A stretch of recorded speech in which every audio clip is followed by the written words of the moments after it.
नमस्कार, श्रीमती मोहरी देवी तापड़िया कन्या महाविद्यालय जसवंतगढ़ के इस यूट्यूब चैनल पर मैं प्रवक्ता हनुमान मल शर्मा आप सभी विद्यार्थियों का हार्दिक स्वागत और अभिनंदन करता हूं। प्यारे विद्यार्थियों, बीए तृतीय वर्ष की कक्षा में हिंदी साहित्य विषय के अंतर्गत आधुनिक काव्य जो आपका प्रथम प्रश्न पत्र है। प्यारे विद्यार्थियों, आज हम नए कवि को लेकर उपस्थित हैं, नए कवि के पदों की व्याख्या को लेकर के उपस्थित हैं। प्यारे विद्यार्थियों, आज हम देखते हैं कवि सच्चिदानंद हीरानंद वात्स्यायन अज्ञेय जी की रचना, जो कि मुक्त छंदों के प्रयोग के हम ज्ञाता मानते हैं या मुक्त छंदों का प्रयोग उन्होंने किया। तो प्यारे विद्यार्थियों, सच्चिदानंद हीरानंद वात्स्यायन अज्ञेय जी की कविता हरी घास पर क्षण भर से महत्वपूर्ण पदों की व्याख्या हम देखेंगे आज। और ये जो पद है, पहला ही पद है, बहुत ही महत्वपूर्ण है आपका, तो बहुत ही महत्वपूर्ण पद है, तो इसको आप ठीक से तैयारी करेंगे। देखिए, पहले पद को पढ़ते हैं कि आओ बैठे इसी ढाल की हरी घास पर, आओ बैठे इसी ढाल की हरी घास पर, माली चौकीदारों का ये समय नहीं, और घास तो अधुनातन मानव मन की भावना की तरह सदा बिछी है हरी, न्योतती कोई आकर रोंदे, आओ बैठो तनिक और सटकर कि हमारे बीच स्नेह भर का व्यवधान रहे, बस नहीं दरारे सब विशिष्ट जीवन का, नहीं दरारे सब विशिष्ट जीवन की। ठीक है प्यारे विद्यार्थियों, ये था पद। तो अब इस पद को हम देख लेते हैं। देखिए प्यारे विद्यार्थियों, सच्चिदानंद हीरानंद वात्स्यायन अज्ञेय जी की जो रचना हरी घास पर क्षण भर है, ये 1949 में 14 अक्टूबर 1949 में ये प्रकाशित हुई थी और एक लंबी कविता है। और इसमें प्यारे विद्यार्थियों, इनके अज्ञेय जी की जो ग्रंथावली है उसमें ये रचनावली से संग्रहित है इसमें। और अज्ञेय जी है वो प्यारे विद्यार्थियों, ये लंबी कविता में कवि का जो अपना जीवन है, निजी जीवन है, उसका प्रतीक है। तो इसमें प्यारे विद्यार्थियों कविता के बारे में हम कुछ चर्चा करते हैं इसमें। तो प्रसंग में आपको क्या लिखना है कि प्रस्तुत पद्यांश सच्चिदानंद हीरानंद वात्स्यायन अज्ञेय जी द्वारा रचित हरी घास पर क्षण भर कविता से उद्धृत है। और ये कविता इनकी अज्ञेय रचनावली में संकलित है। और इसमें कवि ने, अज्ञेय जी ने मानवीय जो अनुभूतियाँ हैं, मानव की जो अनुभूतियाँ हैं, मन की जो भावनाएं हैं, उनकी अभिव्यंजना इसमें की है। और कवि अपने प्रियजन या अपनी प्रेयसी को यहाँ पर लक्ष्य करके कह रहा है। अपने कोई प्रियजन है या फिर अपनी प्रेयसी है, प्रेमिका है, उसको लक्ष्य करके ये कविता लिख रहा है, ये पद कह रहे हैं, लक्ष्य कर कहते हैं। और ये जो हरी घास है वो मानव मन की जो दमित इच्छा है उसका प्रतीक है। मानव मन की दमित इच्छा, जो मन में दबी हुई है, कुंठित है, ऐसी इच्छा जो आधुनिक मानव है, आज का जो मानव है, शहरी जो मानव है, नगरीय जो मानव है, उसके मन की कुंठा, उसके मन की इच्छा, उसको हरी घास के रूप में उपमित किया गया है, प्रतीक रूप में। तो प्यारे विद्यार्थियों, इसमें अज्ञेय जी ने, क्योंकि आज का अगर मानव की बात करें तो आज का मानव यंत्रवत हो गया है, नगरों में रहता है, शहरों में रहता है, इस कारण से मानव क्या हो गया है, यंत्रवत हो गया है और केवल यंत्रों के सहारे ही जीवन जी रहा है। उसके कारण से कृत्रिमता बढ़ गई है, कृत्रिमता या फिर मशीनीकरण होने के कारण उसके मन में भाव शून्यता उसमें बढ़ रही है, भाव रहित हो रहा है। तो इस प्रकार से यहाँ पर बातें हैं।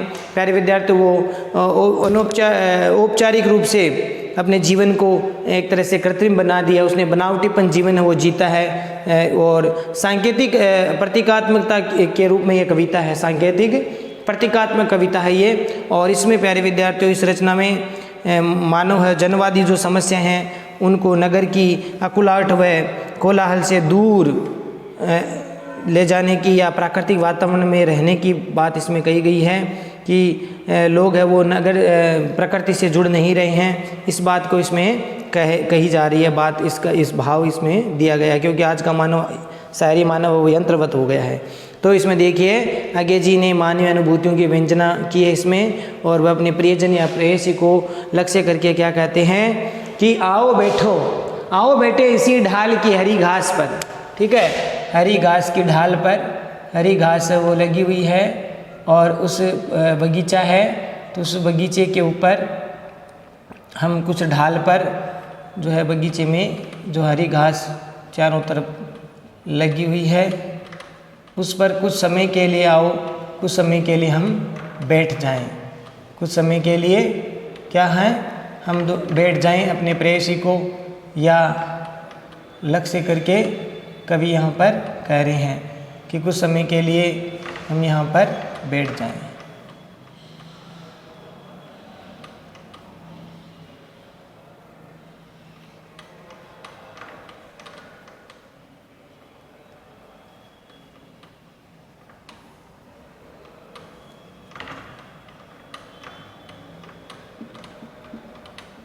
तो इस प्रकार से अपने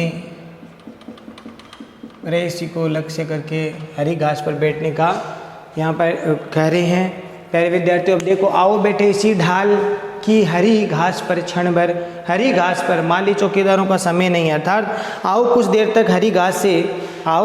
तक इस हरी घास से भरी इस ढलान वाली धरती पर कुछ समय के लिए बैठ जाए। यहाँ पर कवि अपने निजी जीवन को व्यक्त करते हुए कह रहे हैं कि कुछ देर के लिए हरी घास से भरी हुई जो ढलान वाली धरती है, ये जो बगीचा है, इसमें कुछ देर के लिए बैठ जाए।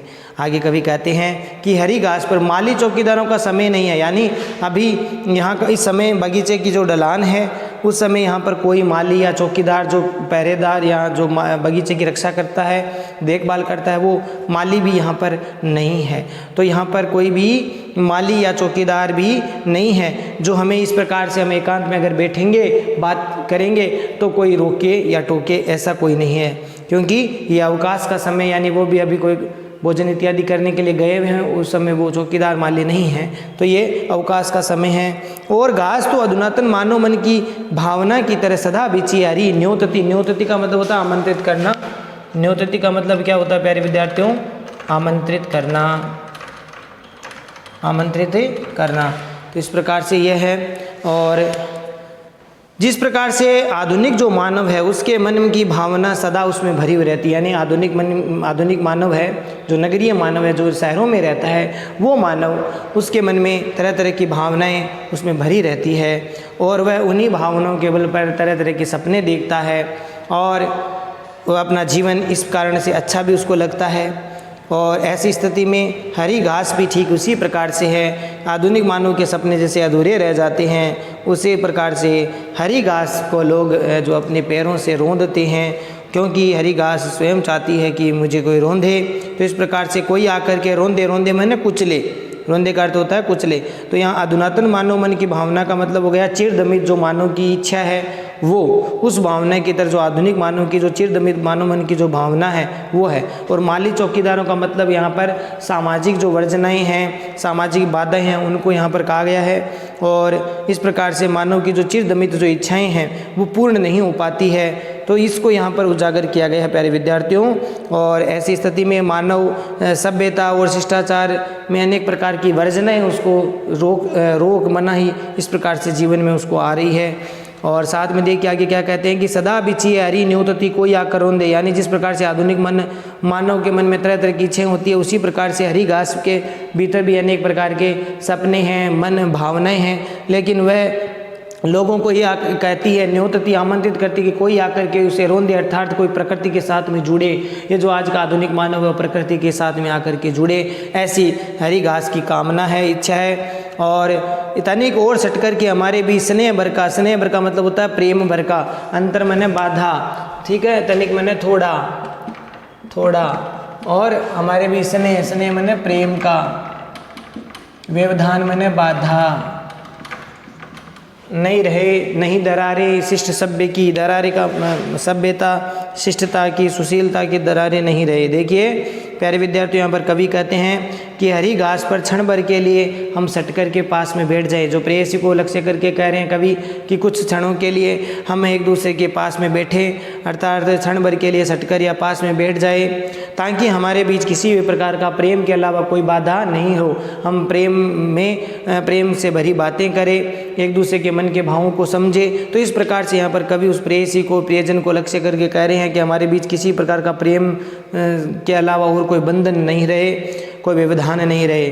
और नहीं दरारे सभ्य शिष्ट जीवन के, अर्थात वैसे भी अगर सभ्य जीवन में विचारों की भिन्नता है, सभ्य जीवन में विचार अपने अपने प्रत्येक आधुनिक मानव का मन के विचार वो अलग अलग है, तो विचारों में जीवन में भिन्नता होते हुए भी मन में दरारें नहीं होती है। और अर्थात मन में प्रेम भाव की कमी नहीं रहती है। इसलिए हमें एक ही स्थान पर बैठ करके या इस स्थान पर इस तरह से बैठना चाहिए ताकि उसमें हमारे आचरण में स्नेह भाव की कोई कमी नहीं दिखाई दे। साथ ही साथ कवि यहाँ पर प्यारे विद्यार्थियों यहाँ प्रतीकात्मक रूप से कविता है और उसमें यह कह रहे हैं कि कवि कुछ पल के लिए प्रकृति की गोद में हरी घास पर क्षण भर बैठना चाहता है। कुछ समय के लिए वो अपने प्रकृति के साथ जुड़ना चाहता है या उस प्रकृति के साथ जुड़ने को यहाँ पर आमंत्रित किया है या कहना चाहते हैं। वे मुक्त क्षण की आकांक्षा करते हैं और ये इसकी आकांक्षा करते हुए कह रहे हैं कि उस पल किसी भी बाहरी जो सामाजिक बाधा है, मतलब माली और चौकीदार का मतलब यहाँ पर हो गया जो सामाजिक बाधा है, वो किसी प्रकार की सामाजिक बाधा या परेशानी रही हो जो हमें रोके टोके, ऐसा कोई नहीं करे, क्योंकि वह समय स्थान माली या चौकीदारों का नहीं है। प्रकृति की उदारता की बात करते हुए यहाँ पर कवि कह रहे हैं प्यारे विद्यार्थियों के आधुनिक मानव के मन में जो हरी घास है यानी जो चिरदमित जो इच्छाएं हैं वो उसी भावना की तरह है, जो हरी घास की तरह किसी भावना की तरह है और जिसमें सामाजिक जो आक्षेप है, विकार है, वो उसमें किसी प्रकार का विद्रोह नहीं है, जो सामाजिक वर्जनाएं हैं, विकार है, वो उसमें नहीं है।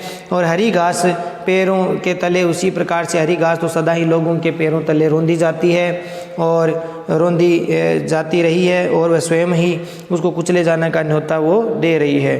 परंतु फिर भी आधुनिक जो मानव है उसके पास मैदान के घास की सदा एक जैसी जो हरी भरी रहती है यानी हरी घास है, वो आधुनिक मानव मन की भावनाओं के समान ही सदैव एक जैसी हरी भरी रहती है।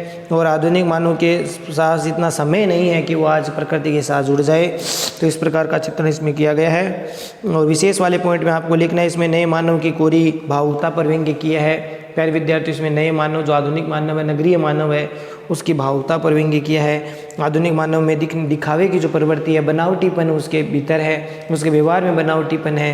तो इस प्रकार से आधुनिक मानव में दिखावे की प्रकृति अधिक है, बनावटीपन है, परस्पर जो स्नेह का भाव है वो कमी है, उसमें वो नहीं रही है। और उपमा अलंकार है, उपमान योजना, उपमा अनुप्रास और अलंकार है ये। साथ ही साथ उपमान योजना, अप्रस्तुत विधान, उपमान योजना और अप्रस्तुत विधान।